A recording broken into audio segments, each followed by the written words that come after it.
Halo, Assalamualaikum warahmatullahi wabarakatuh. Ketemu lagi dengan Mr. Uki.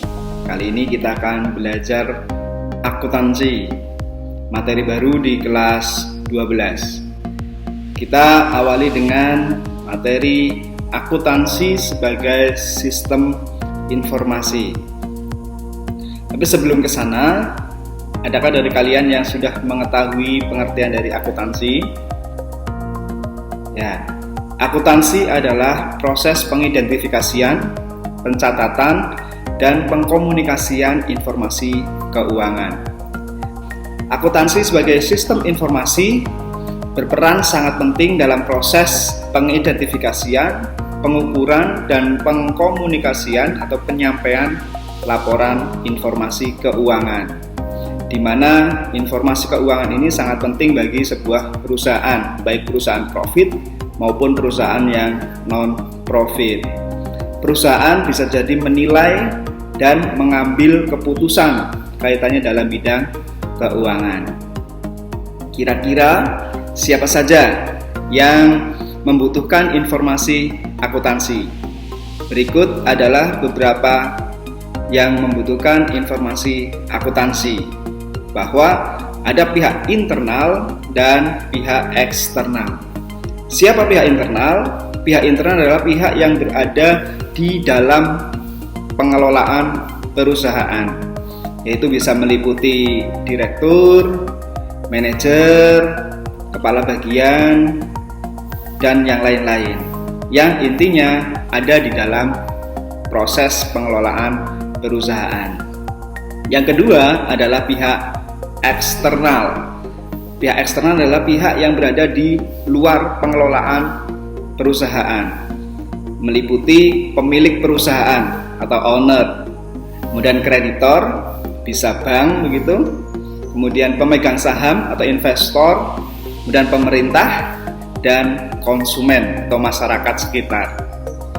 Nah, anak-anak, bagaimana sebuah informasi akuntansi itu baik? Maka kita perlu mengetahui suatu informasi akuntansi yang memiliki kualitas. Kualitas informasi akuntansi dibagi menjadi dua, yaitu kualitas utama dan kualitas sekunder. Kualitas utama terdiri dari relevan, bahwa informasi akuntansi itu relevan, memiliki nilai prediksi, memiliki nilai umpan balik, dan tepat waktu. Kemudian juga yang namanya informasi akuntansi itu dapat dipercaya. Dapat dipercaya dalam hal ini dapat diuji, posisinya netral, tidak berat sebelah begitu, kemudian menyajikan sebuah kebenaran. Sedangkan untuk kualitas sekunder, bahwa yang namanya informasi akuntansi ini memiliki daya banding, kemudian konsisten, dan memiliki arti atau cukup berarti. Yang berikutnya adalah bidang-bidang akuntansi. Apa saja bidang-bidang akuntansi?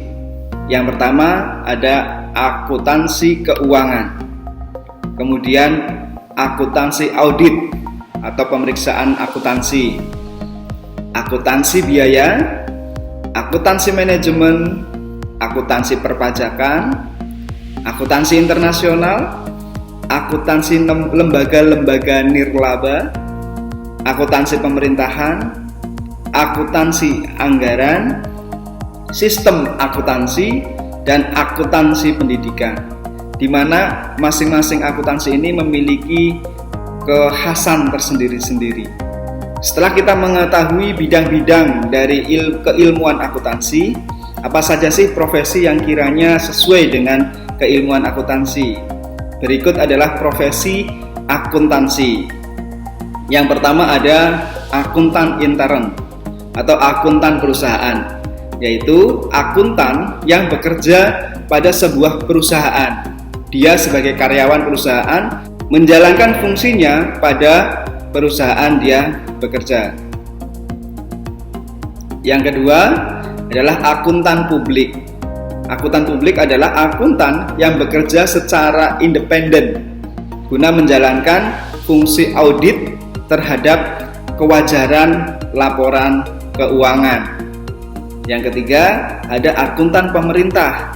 yaitu akuntan yang bekerja di departemen tertentu sebagai pegawai pemerintah.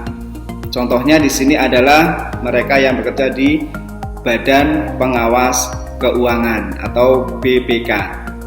Dan yang keempat adalah akuntan pendidik. Akuntan pendidik adalah akuntan yang bertugas mengajarkan dan mengembangkan kedisiplinan ilmu akuntansi pada masyarakat melalui jalur pendidikan. Contohnya adalah guru, dosen.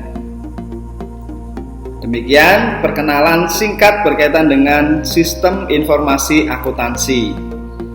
Mister akan berikan contoh soal berkaitan dengan sistem informasi akuntansi.